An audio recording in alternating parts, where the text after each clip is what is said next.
Welcome. Hello, thanks for having me. It's not that far, Massachusetts, hour and a half. So I plan on moving here, making New Hampshire my home. I plan on dying here. About 20 years in Connecticut, where I grew up, and then about 40 years here. So I know time is short. Let me get to a few things. Before I speak about what I wanted to speak about, let me address the epidemiological aspect that was given testimony a few minutes ago. So when somebody says no vaxxers aren't human trialed, okay. Some were trialed on the most healthy people, and there were a few people. What he's not telling you is, were they trialed on babies? How do we know they're safe for babies? Were they trialed on pregnant women? Were they trialed on people with clotting disorders, Alzheimer's, dementia? I'm going to get into some data that will tell you some numbers on those in Massachusetts. Also, flu and COVID differences. He said, oh, there's no differences between the trials. Well, then what is EUA for? Emergency Use Authorization. Why did it skip all the trials? So there are differences. So there's a disingenuous testimony that was given prior to me, I think you should consider. Okay, so I'm a systems engineer. Made my career in putting large contracts together. So I understand various systems, not just engineering. So I have an MBA also. I put together the MK6LE, that's the Mark 6 guidance control system for the Polaris nuclear missile.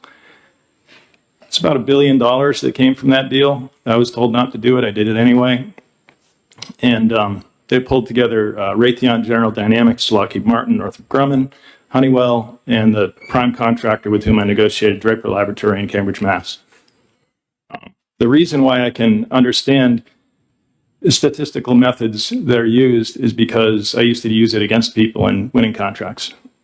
And the methods that are being used to tell you that these are safe and effective are, well, I was born in Hartford, so let me just quote somebody from Hartford, or at least his house is there, Samuel Clemens. There are three kinds of lies: lies, damned lies, and statistics. And they're fooling everybody with all these. Not everybody, they won't fool me. So here's some real data that I got from Massachusetts. I have 1 million unredacted death certificates, about 500,000 from Massachusetts, 420,000 from Minnesota, and the balance comes from Vermont. I'll just talk about Massachusetts for a minute. As far as safe and effective goes, I traverse the hierarchy of data and evidence from the individual case, that's a single death certificate, all the way up through all cause, which is the highest level of hierarchy. So all cause deaths, yes, they were up quite a bit in Massachusetts in 2020, but they were also up in 21 and 22. All of a sudden, the causes of death that were causing the excess death shifted from a respiratory seasonal virus. So you have pneumonia deaths, ARDS, COPD. They were up in 2020. Well, what happened on a year boundary when the vaccines were introduced? Everything shifted to blood and circulatory. Blood and circulatory deaths all of a sudden started going up. They didn't go up when COVID was around in 2020. They all of a sudden started going up in 2021. Acute post-hemorrhagic anemia, thrombocytopenia, cardiac arrhythmia, cardiac arrest, pulmonary embolism.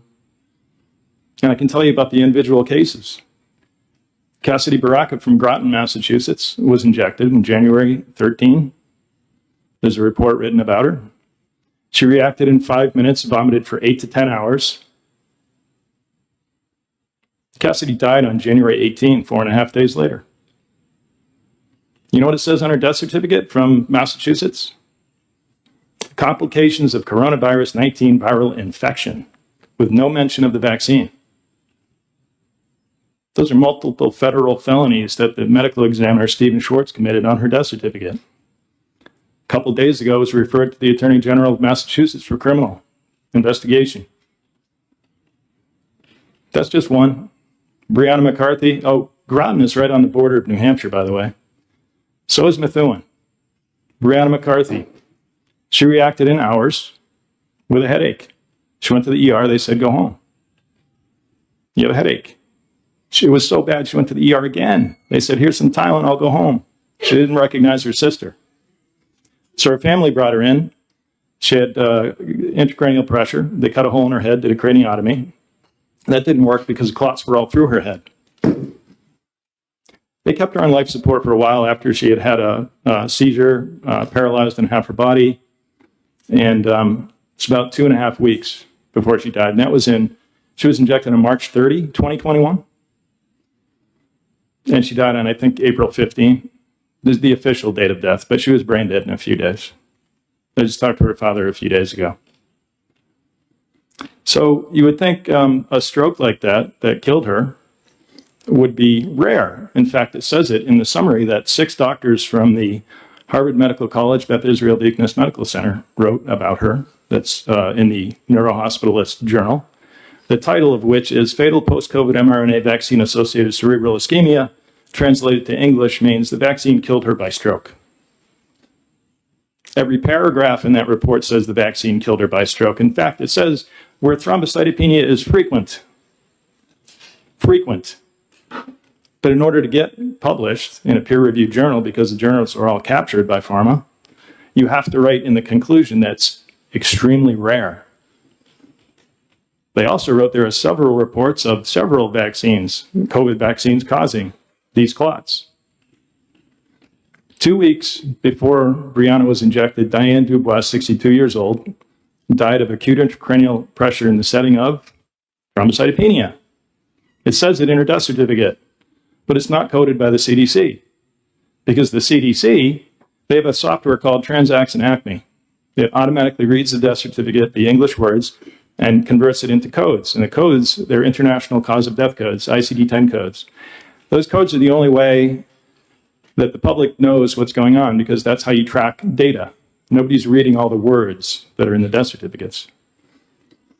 Solomon Kizito died at 62 years old in Massachusetts on January 16, 2021.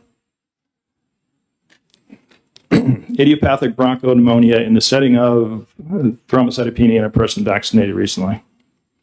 So it says it, and it's coded. Y59.0 viral vaccines, T88.1, other complications from immunization elsewhere not classified. The CDC, however, says that nobody died from the vaccine. We don't have any reports. Yeah, because they turned off the software after that. And the next 8 from Massachusetts that say, I'll look over here because you guys are engaged with me. Thank you. The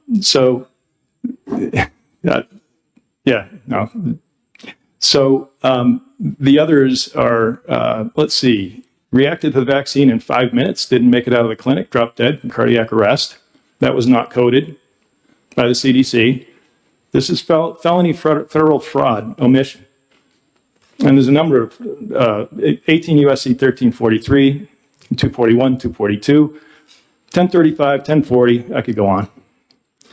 It's also murder, because what I should tell you guys, you all probably already know this, as officers of the courts of New Hampshire, you have a legal duty to act on information and belief that the public is in danger. And knowing of this fraud, and I do have a document called the CDC Memorandum, it'll be published once I redact the names from certain names from Minnesota. The other names will be in there. You can have the official copy without name redactions. It'll be served to the directors of the CDC, FDA, NIH, 12 of their underlings, 6 state attorneys general, and perhaps Mr. Formella would like it too. I'll be happy to drop it off. I met with him. Representative Polosov and Gerhard brought me in. I spoke with Attorney General Formella for 45 minutes. It was supposed to be a half-an-hour meeting. They extended the meeting. It went pretty well. They understood. This was March of last year. I showed him the likely deaths of New Hampshire residents who died in Massachusetts hospitals. I have all their records, first names, middle names, last names, parents' names.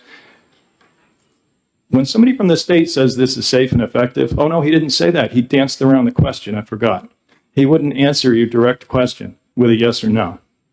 Please don't refer to other people's testimony, just yours. Oh, okay. Thank you. Sorry about that. So this bill, 319, is a good step forward. It's very important because drugs should be tested before they're given. I'm deaf in one ear. I have been since I was 4 years old. They gave me a shot of streptomycin and penicillin mixed together for the Hong Kong flu. I didn't have the flu. They wanted to make money on a shot. So they gave me a prophylactic of antibiotics without me having anything. And they found in 1968, you cannot mix streptomycin and penicillin. It makes small kids go deaf. So thousands of kids went deaf. I'm lucky I have one ear since I was 4. Now, I mean, who cares about me? I'm 59. I'm running to the end, right? But we got kids getting injected. I told you about Cassidy. Brianna was 30. Oh, by the way, on Brianna's death certificate, it doesn't say the vaccine killed her. It said COVID killed her. They lied again. It's double fraud. Fraud by omission, fraud of commission. So you have to ask yourselves, are you here to support the people or the pharma companies? And do you have a legal duty to act for the safety of the people of New Hampshire? And that's what this bill does. It acts for the safety of the people of New Hampshire. Now, I know I only have a few minutes. I'm probably running to the end of your patience with me, and I do appreciate your time. Nobody in the world has the data that I've compiled. Kevin McKernan is Chief Science Officer at Medicinal Genomics, also ran the Human Genome Project at MIT. He gave testimony at the World Council for Health. He said there's one guy in the world who has the data to show this, and that's me. Secondary malignant neoplasm of the lymph nodes, ICD-10 code C77.9. It's up 400% of normal in 2023 in Massachusetts. You've heard of the term turbo cancers probably being caused by these vaccines. You may not know the reasons. There's a theory behind that. The SV40 promoter, that's been found by and verified by 10 labs internationally. The simian virus, it's a plasmid. It's a piece of protein that was found. It's not supposed to be in there. It's contamination. They're shipping contaminated products and injecting people en masse. And it could likely cause cancers and other things.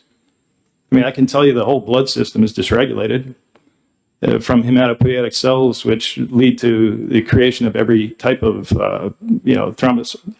I'll try to use regular words. Platelets, red cells, white cells. Okay, it's the basis for all of them. When you get a dysregulation at that level, that's why you're seeing so many different systemic problems in the body where people say, well, it can't be from the vaccine. There's so many different things. No, it's really just one or two things, but it manifests in other things because the blood goes everywhere in your body. So I have to end at some point. This bill is actually the first step, and it's great. But if anybody wants to talk to me after, I'm willing to talk at all times.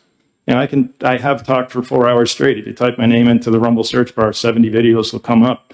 I've been interviewed on podcasts around the world. I've presented to doctors and scientists around the world, thousands of them, and no one has refuted my findings and data because it's just truth. I don't do statistics. They're not statistics. You know, Ian was in Bellingham, 11 years old. He got the vaccine, got a booster. This was November of last year. No, the year before, sorry. 21, 2? I'm getting confused. 22. Anyway, he died on December 3rd. The family donated his heart. They pulled it out. They couldn't use it. It was full of clots.